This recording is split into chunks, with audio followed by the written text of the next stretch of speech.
ఈ రోజు మన కిచెన్ లో క్యాలీఫ్లవర్ తో మసాలా వేసి కర్రీని ఎలా చేయాలో చూపించబోతున్నాము. ఈ కర్రీని రైస్ లోకి, చపాతీలోకి, పుల్కాలోకి, బిర్యానీ రైస్ లోకి దేనిలోకైనా సరే సూపర్ గా ఉంటుంది. సరే, ఈ విధంగా ట్రై చేసి చూడండి. ఉత్త కర్రీనే తినేస్తారు. టేస్ట్ అంత బాగుంటుంది. లేట్ చేయకుండా రెసిపీని స్టార్ట్ చేసేద్దాం కదండి.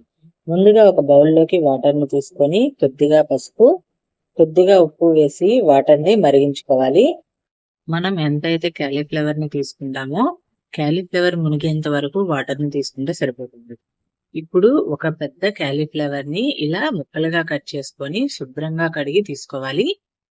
ఇలా తీసుకున్న క్యాలీఫ్లవర్ ని మనం మరిగించుకున్న వాటర్ లో వేసి 1 నిమిషం వరకు క్యాలీఫ్లవర్ ని ఉంచి స్టవ్ ఆఫ్ చేసుకోవాలి. ఇలా వాటర్ లో వేసుకోవడం వలన క్యాలీఫ్లవర్ అనేది సాఫ్ట్ గా అవుతుంది. అలానే క్యాలీఫ్లవర్ కి ఉండే స్మెల్ అనేది లేకుండా ఉంటుంది. మీడియం టు హై ఫ్లేమ్ మీద మరిగించి స్టవ్ ఆఫ్ చేసుకొని ఒక బౌల్లోకి తీసుకోవాలి.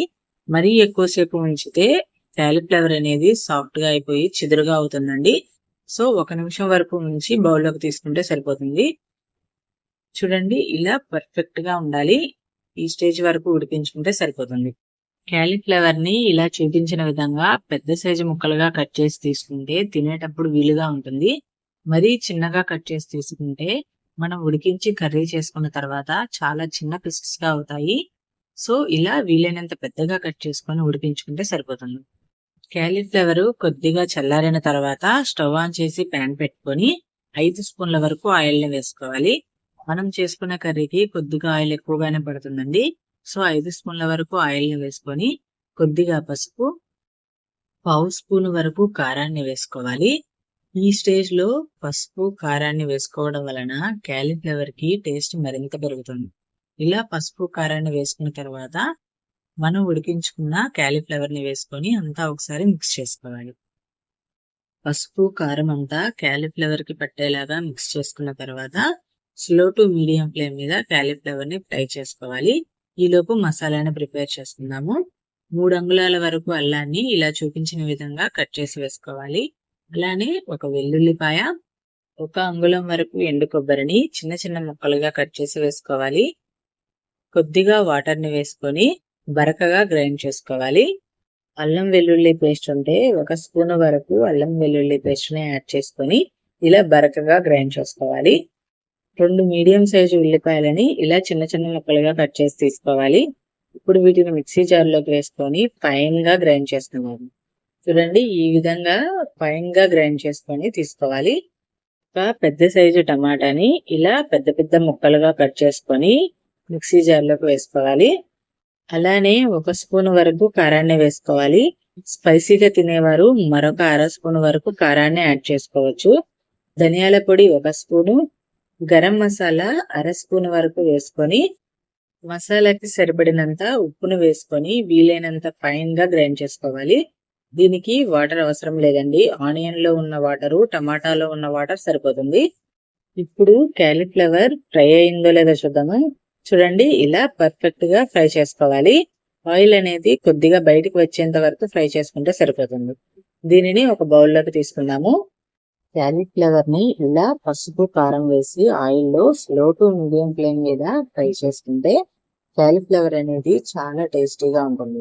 ఇలా ఫ్రై చేసుకున్న తర్వాత ఒక బౌల్లోకి తీసుకున్నాము. ఇప్పుడు ఇదే ఆయిల్లోకి మనం ముందుగా ప్రిపేర్ చేసుకున్న మసాలాను వేసుకున్నాము. ఆయిల్లో మసాలాను వేసి మగ్గించడం వలన మసాలా అనేది పచ్చివాసన లేకుండా ఉంటుంది.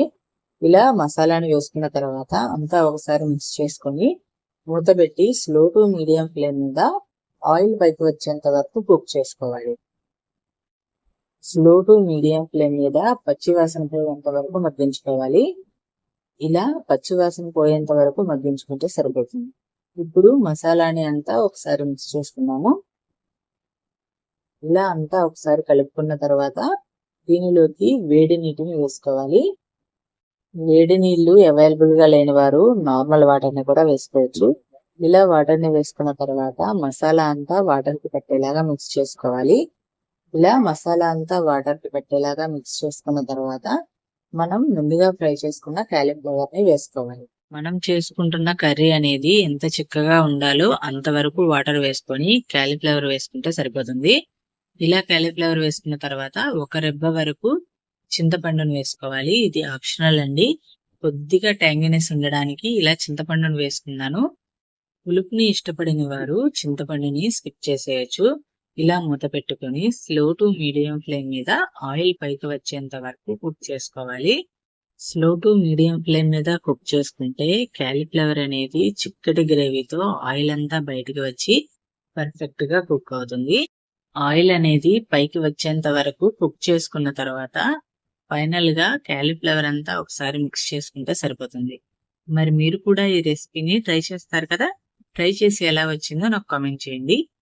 ఒకసారి ఈ తీరులో కర్రీ చేసి చూడండి. కర్రీ ఒకటే తినేస్తారు, టేస్ట్ అంత బాగుంటుంది. మరి ఈ రెసిపీ మీకు నచ్చినట్లయితే నా ఛానల్ని లైక్ చేయండి, షేర్ చేయండి, అలానే సబ్స్క్రైబ్ చేయండి. పక్కనే ఉన్న బెల్ సింబల్ని క్లిక్ చేయండి. ఇటువంటి మరిన్ని ఇంట్రెస్టింగ్ అండ్ టేస్టీ రెసిపీతో మళ్ళీ కలుద్దాము. Thanks for watching.